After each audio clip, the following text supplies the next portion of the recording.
Go! Lenny just It was skating.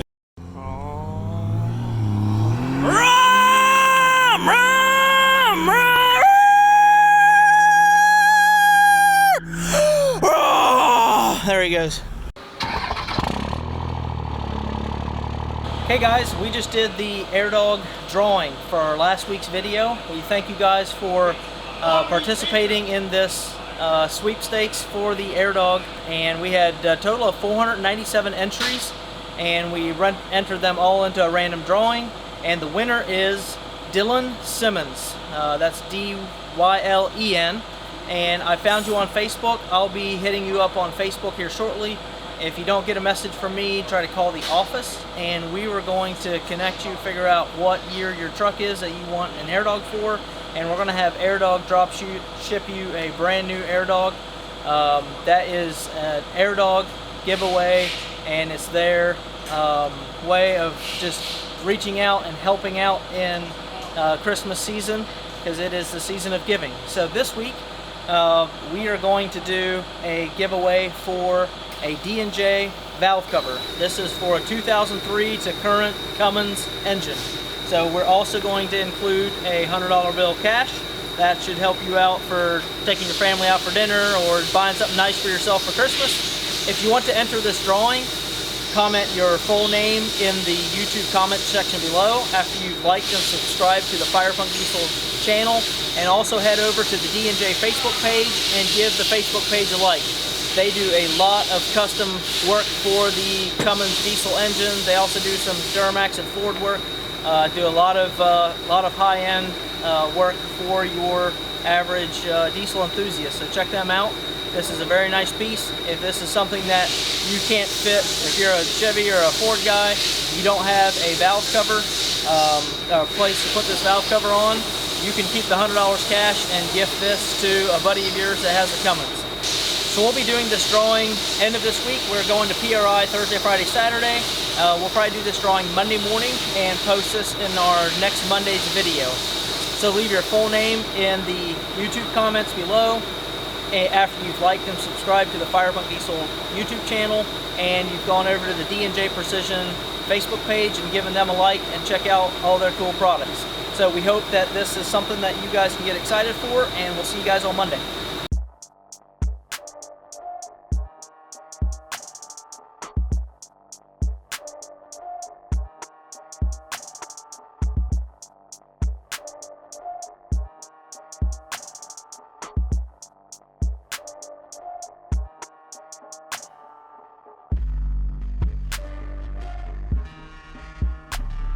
Doing a refresh here on the transmission. Customer had a second gen truck with a 47 built street track trans in it. He recently bought a 0304 truck that instead of buying a whole new transmission, we're going to swap everything over and do the other transmission. The GPZ clutches here, you can tell, got hot. They have a lot of hot spots in them. And the forward clutch back actually warped. You can see the spring into them.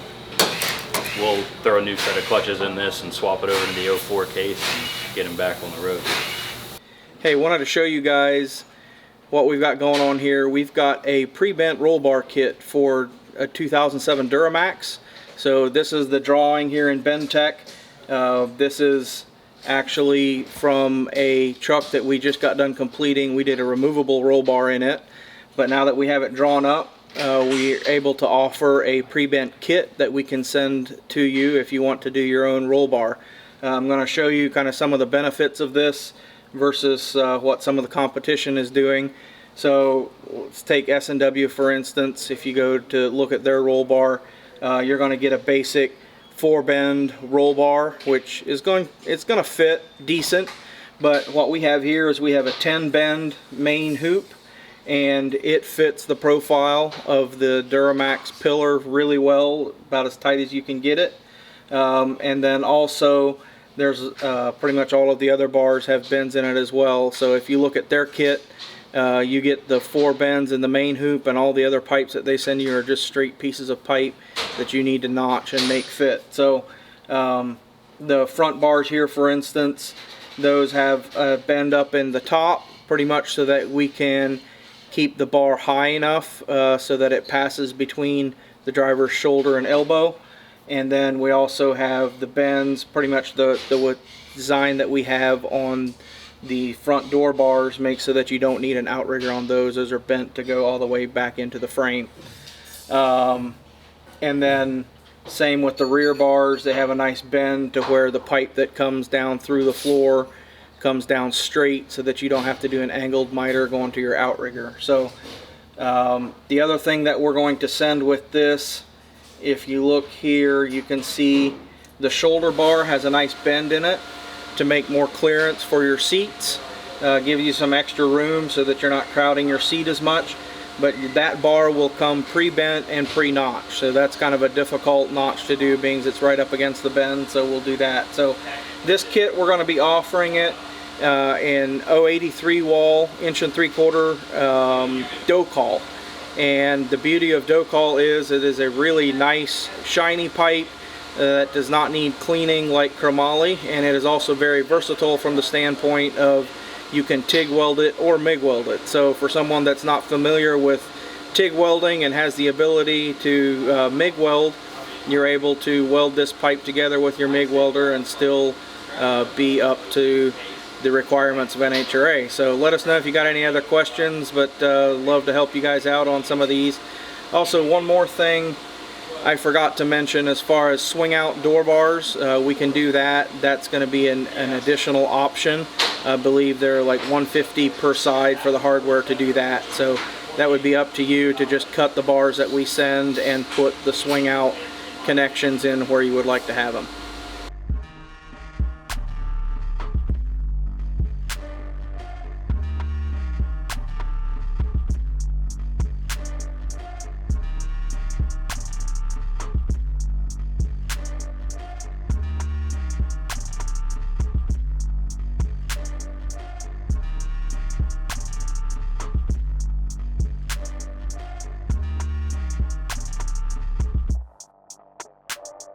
We have Nick Morris's 2003 regular cab short bed 2-wheel drive truck. He literally just bought it earlier in the day.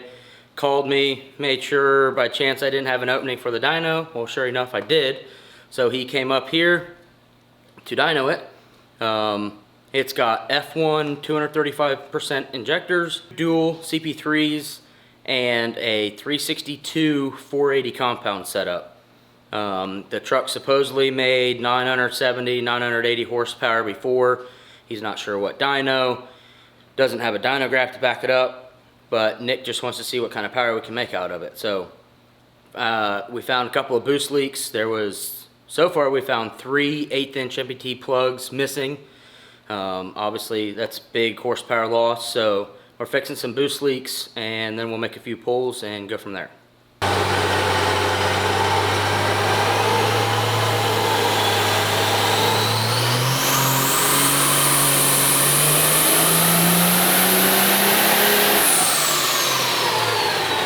So we got some of the boost leaks fixed. There were still a few of them. There was pinholes in the welding, so we weren't able to fix all of the boost leaks, but we got the majority of it for the time that we had.